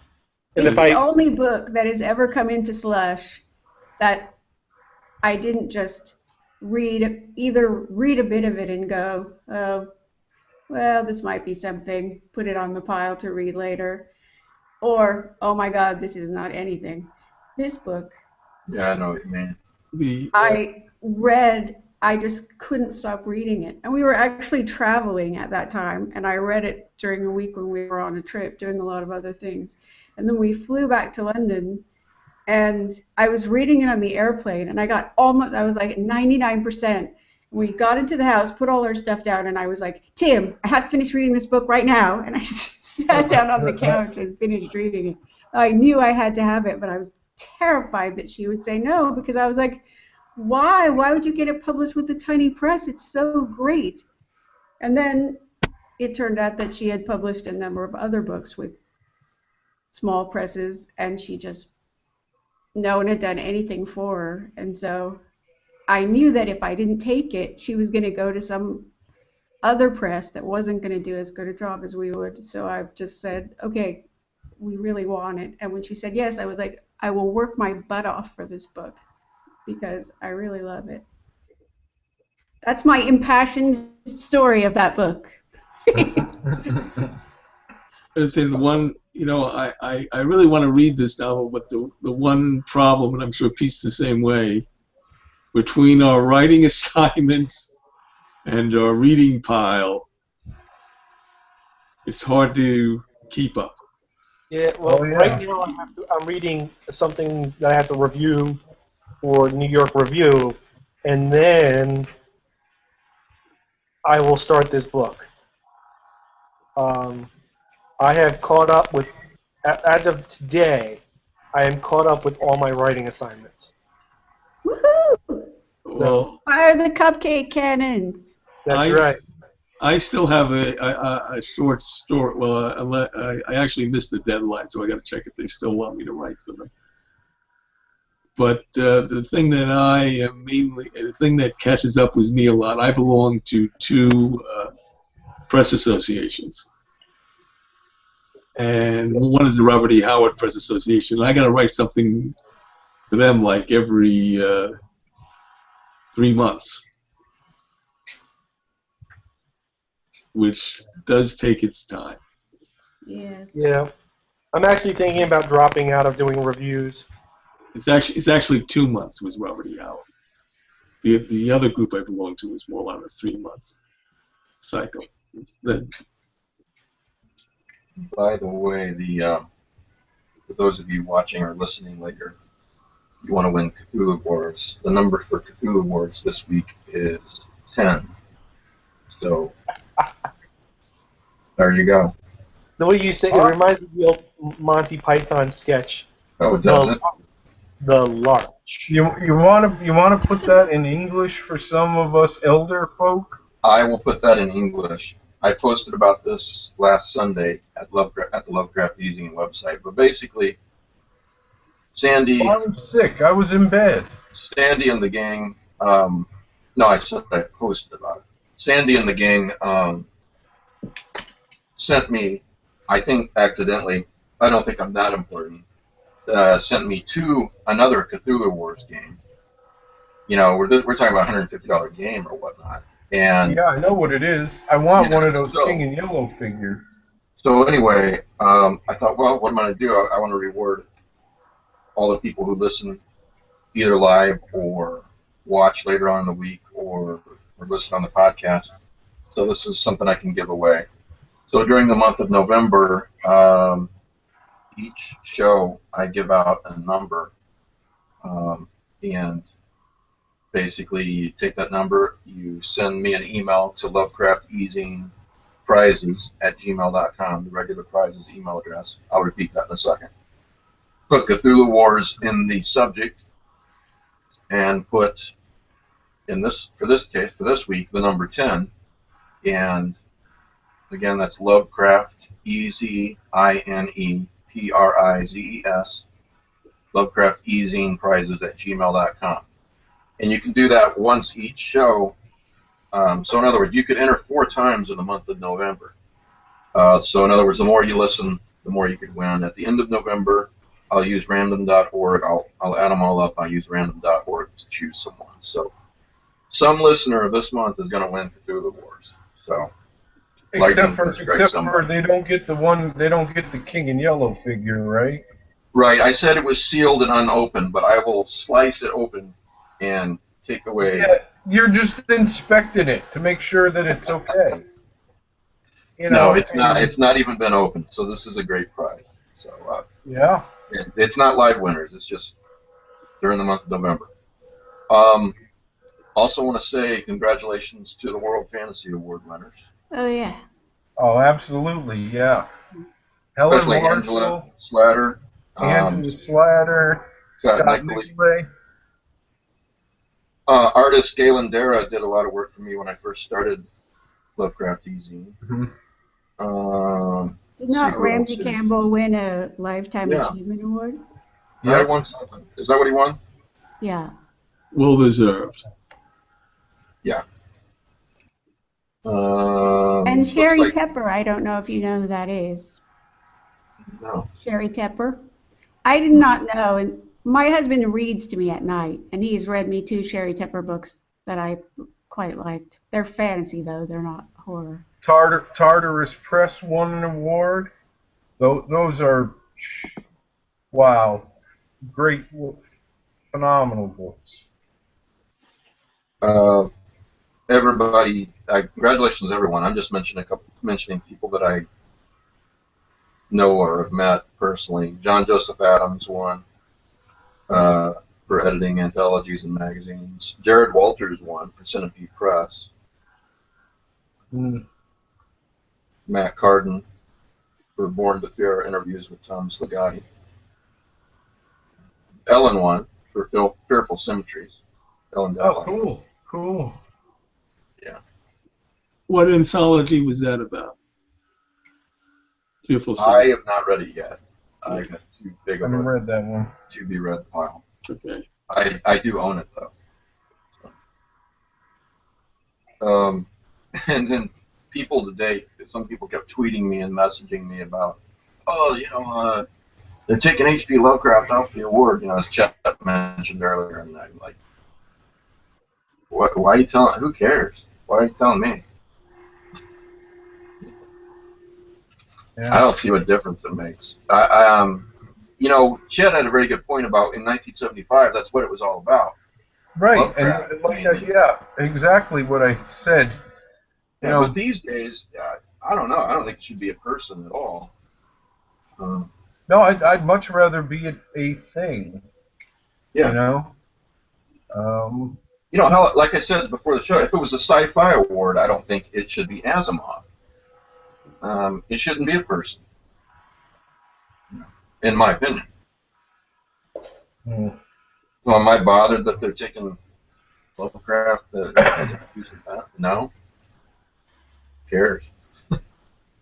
Well, evidently some people care on both sides. You get awards that sometimes you wonder why are they named after that person. Well, bottom line is, hey, you won this nice award. You know, your peers or whatever voted, and you won. Great. Yeah. Well, you know, there's no excuse for being a racist, but Schlock Magazine interviewed me recently, and they asked me the racist question, and I think, yeah, well, there's no excuse for him, and there's also no excuse for, I don't know, Ronald Dahl. Who else did I mention? Charles Yes, I Dickens, read it. Jack That was London. good. Oh, yeah. Well, we're not going to make excuses for it, but we will recognize that it was a prevalent disease among writers. Yeah. Yeah, I among guess it could some. be. Yeah. Not just I- young writers. But here's what I honestly don't understand, and anyone out there, please do not misunderstand me. I don't excuse Lovecraft one bit.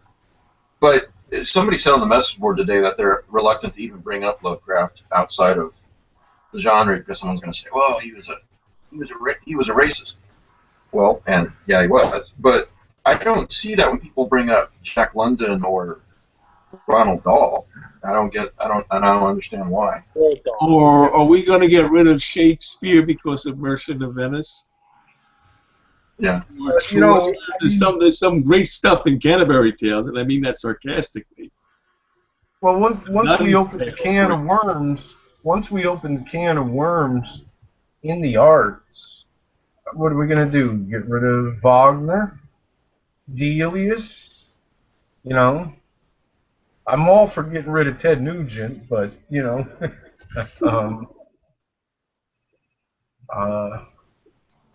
Yeah. I think the point's been made. I mean, we've talked about this several times now. yeah. Pete, Yeah, so anyway. They decided to change the award. Hopefully, whatever they pick, it's a great sculpture. You know? Yeah, I only bring it up, Pete, because they just announced they were changing the award, and people keep mentioning it online and everything, and I don't really think it's a big deal that they're changing the award. I mean, let me rephrase. I don't know why anybody would get upset over it. You know, there's much more important things in the world to get upset over. So, and you can also make Lovecraft's your hero. Maybe you should get another hero. You can also make the argument that really, regardless of the whole racist question, Lovecraft, you know, I associate him more with horror, Yeah, science fiction, fantasy. Right. I mean, you know, Dream Quest of Unknown Kenneth aside, his impact on fantasy overall Right. Well, you know, again, can't be debated. the whole horizon here has changed. You know, it's not as horror-centric as it was, you know, in 1975. So, you know, it makes sense. yeah. Yeah. So, yeah. Look, let's pretend for a second that we weren't talking about someone who's a racist. He doesn't have that much to do with fantasy. I mean, in '75 I can see it, but not in 2015. You know, make the award something that has more to do with fantasy than Lovecraft. So. Yeah, I know. Anyway. Huh? No, I was just going to say, I remember the last time around, or when this was originally brought up, I know Nick Momatas on social media was saying, you know, let's make it a chimera, or, you know, something that is more fantasy-centric. And I thought, yeah, that's a good idea. Matthew Carpenter and Alex Kreitner are going to be taking over. I'm going to probably be posting this tomorrow on Lovecraft eZine, but, well, the big announcement is that Lovecraft eZine is open to submissions again. I paused for a while because Slush Pile just got too big. But we're open to submissions again, and Matthew Carpenter and Alex Kreitner are going to be co-editing the magazine. I mean, I'll oversee it as normal, but I'll be concentrating more on the book side of things. It's grown beyond just the magazine, and I don't want to, but that's an important part. But I'm just one person, one sick person, as a matter of fact. So they're going to be reading stories, editing, doing all the things that editors do, and I'm really excited about that. So we're open for submissions, so go submit a story. Done. Boom. Yeah, you jumped on that quick. What'd you say? It had something to do with eZine chats? Well, you got to read it. can see the influence of what we've talked about, particularly Flatland, on cool. story. Oh, that sounds cool. Yeah. Okay, we got anything else we need to mention before we're finished here? Guess not. Visions from Punktown, everyone. Please spread the word about that. Thanks for being on the show, and we'll see everybody next week.